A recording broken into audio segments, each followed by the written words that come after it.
Hello friends, स्वागत है आप सभी का आपके अपने परिवार अर्नो shorthand and typing institute में। आज का डिक्टेशन है दैनिक जागरण संपादकीय दिनांक 16 जून 2026 का, जो कि 80 शब्द प्रति मिनट से होगा।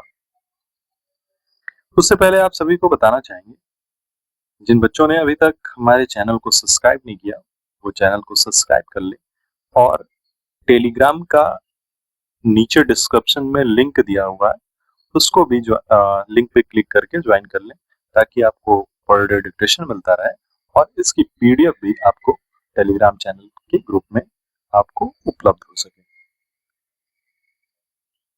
सभी लोग तैयार हैं?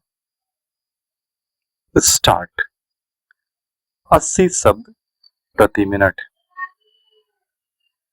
अमेरिका और ईरान के बीच शांति समझौते को लेकर सहमति बनाना पश्चिम एशिया के साथ साथ पूरी दुनिया के लिए राहतकारी तो है, लेकिन जब तक इस समझौते पर हस्ताक्षर नहीं हो जाते और यह स्पष्ट नहीं हो जाता कि दोनों पक्षों में वस्तुतः किन किन बिंदुओं पर सहमति बनी है, तब तक अस्थायी शांति की आशा नहीं की जा सकती। समझौते के बिंदुओं को लेकर ईरानी मीडिया जो दावे कर रहा है, वे अमेरिकी राष्ट्रपति के दावों से मेल नहीं खाते। ट्रम्प कह रहे हैं कि होर्मुज समुद्री मार्ग जल्द खुल जाएगा और ईरान को वहां से निकलने वाले जहाजों से टैक्स वसूलने का अधिकार नहीं होगा, लेकिन ईरान कह रहा है कि यह समुद्री मार्ग उसकी व्यवस्थाओं के तहत खुलेगा। एक तो इसका आशय स्पष्ट होना आवश्यक है और दूसरे, करीब 100 दिन पहले अमेरिका के साथ मिलकर ईरान पर हमले करने वाले इजराइल का संतुष्ट भी होना। यह ध्यान रहे कि इजराइल कह रहा है कि वह लेबनान के उन क्षेत्रों से पीछे नहीं हटेगा जो उसने अपने अधिकार में ले लिए हैं।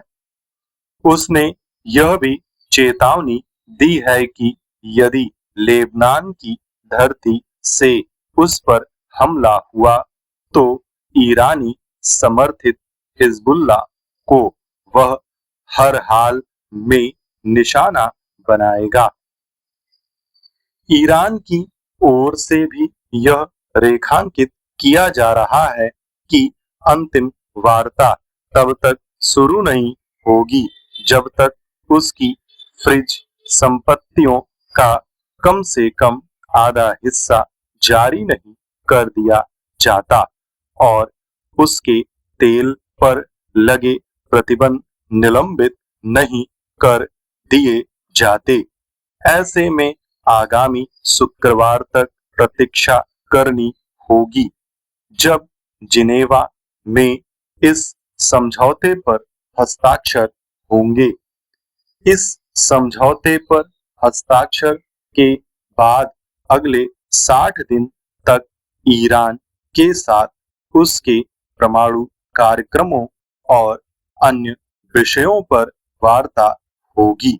स्पष्ट है कि यह भी देखना होगा कि इस वार्ता का नतीजा क्या रहता है।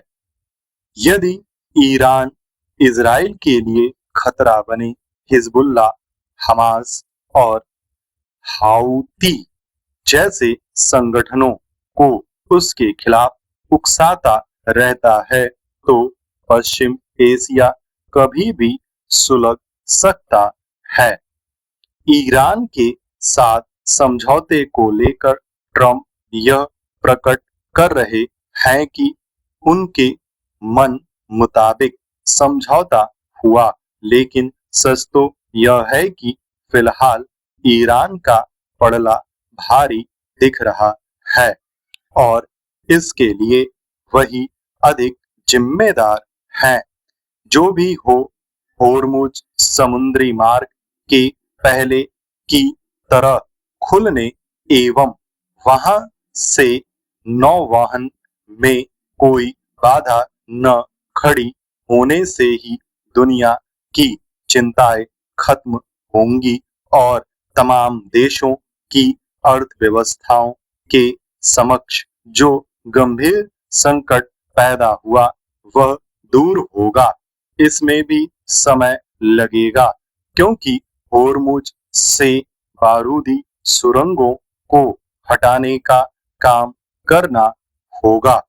एक तथ्य यह भी है कि ईरान ने खाड़ी के देशों में तेल और गैस संयंत्रों पर जो हमले किए उनके चलते वे क्षतिग्रस्त हो गए हैं और उनका उत्पादन प्रभावित हुआ है। स्टॉप।